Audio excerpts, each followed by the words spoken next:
My name is Katie Nixon. I am the president of the Kansas City Food Hub, which is a farmer cooperative serving the Kansas City region. Right now, we do have about 23 members. I'd say only, a quarter to maybe a third of them are actually actively selling at one time. The predominant thing that we do sell through the Food Hub is fresh produce, whole uncut produce. However, we do have quite a few protein growers as well as a small dairy, and then we have an egg producer. The protein that we move is frozen pork, beef, chicken, and some bacon from a couple of different farmers.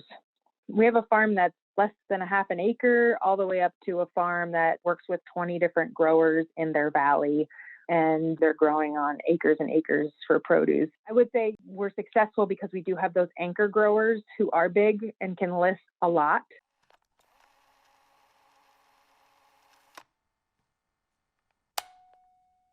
The Food Hub is organized as a cooperative in the state of Kansas. When a farmer joins the Food Hub, they become a member owner. They apply to become a member, and then the board of directors, where there's 7 members on the board, either accepts or rejects or asks for more information from that farmer in order to accept their application. At that point, it's 1 member, 1 vote. The members vote on the board of directors, and the board of directors makes decisions about how the Food Hub will be run. And then we have a staff that are paid to run the Food Hub. So we have an operations director and an operations manager, and then we have other employees throughout the year as we need them, like delivery drivers and such. The Food Hub actually officially incorporated in November 2015 with 5 growers from Kansas and Missouri. Our first year of sales was 2016.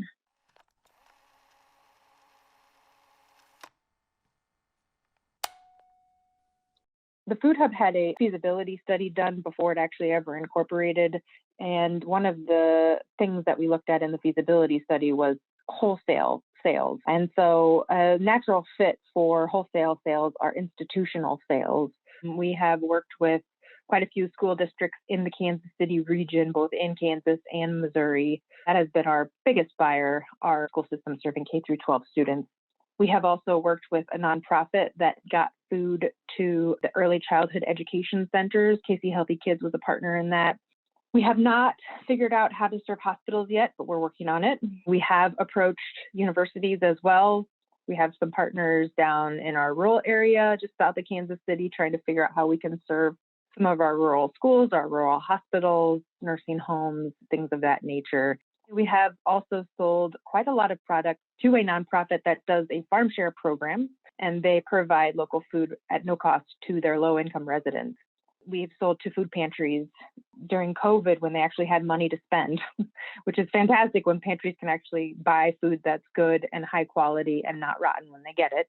They're treated like any other customer that we get. They get the best of what we have when they order.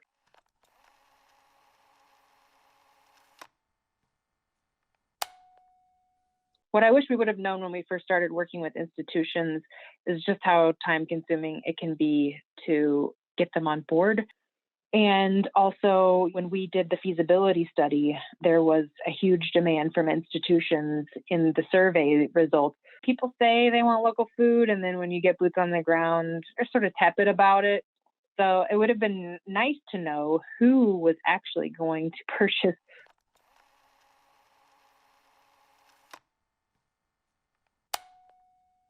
to open up markets with new buyers, especially institutions. They need a lot of handholding. They need a lot of questions answered.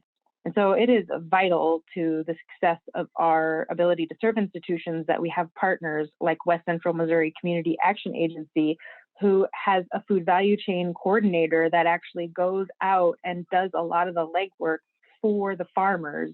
Those people on the ground really helping to develop our food system and build up some of the infrastructure of it really helps us be able to move in and offer product. And that goes the other way, because those people who are working on the ground, like that food value chain coordinator, they have something to offer the people they're working with. They can say, look, there's already a structure for getting local food to you through this cooperative.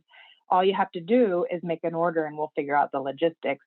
And what I've come to realize is that the support partners are so important. We're a for-profit business in the business of serving farmers, but we can't be successful without the support of the nonprofits that we work with. For any food hub or farmer business, reach out and find those support partners that are really going to be there for you, and you're going to be there for them, and you can create some really incredible progress.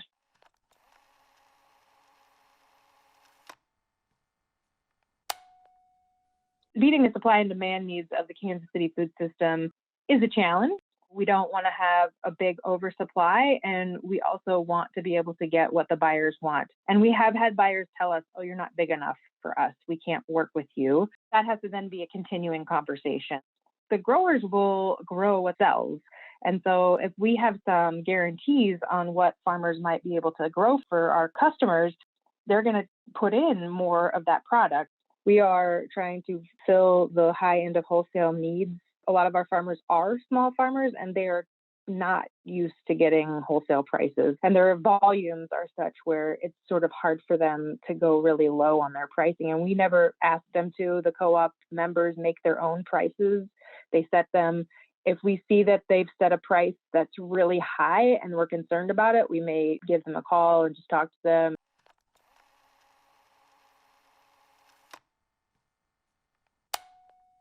The food hub used to operate on a sub-hub model. We had 3 locations where we sub-aggregated products, so farmers didn't have to drive so far to deliver their products. We operated out of vans, basically, and out of other farmers' sub-hubs, which is an okay model. I mean, they had infrastructure and we paid them to use it. And I think that's a decent way to run, but we were just on the road too much and it was costing too much in transportation.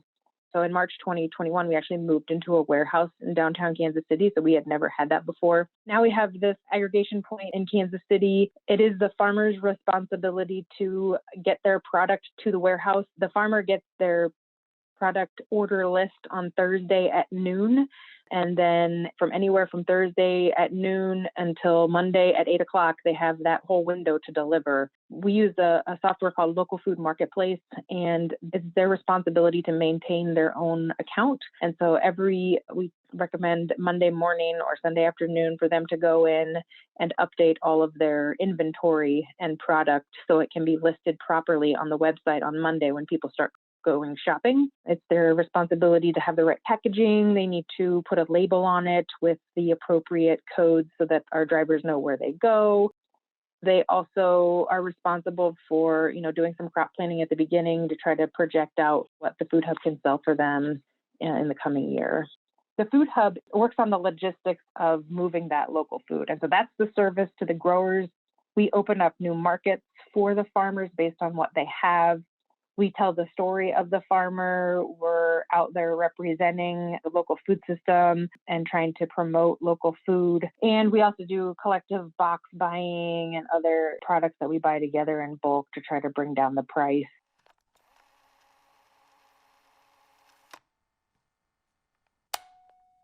One of our biggest challenges, which we have yet to solve, is the cost of logistics. It is so expensive to move food. I mean, just the vehicle alone is a crazy amount of money.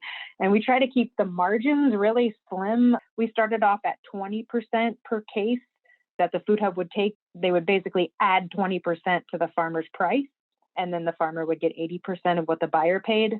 Now we actually add 25%. So that's an issue that we're still working on, and that's kind of an issue of scale. We have not reached the $200,000 mark. My numbers indicate we need to reach $1 million in order to reach a profitable point. Because of the infrastructure involved, you have to use it a lot in order to be able to turn that profit and not be in the red. So the way we have mitigated that issue is by getting a lot of grant funding. We work with partners who are nonprofits, and we're partners, sub-awardees on a lot of those projects. We ourselves have gotten some grant money. We just got another value-added producer grant to open up the retail side of our market. Wholesale margins are super slim, right? You're getting a wholesale price, and you only have that 25% margin to work on. When we can open up our retail markets, we get double that, and it's more staff intensive, but you can also try to maximize sales through the retail outlet and get a little more money for the infrastructure of the food hub itself.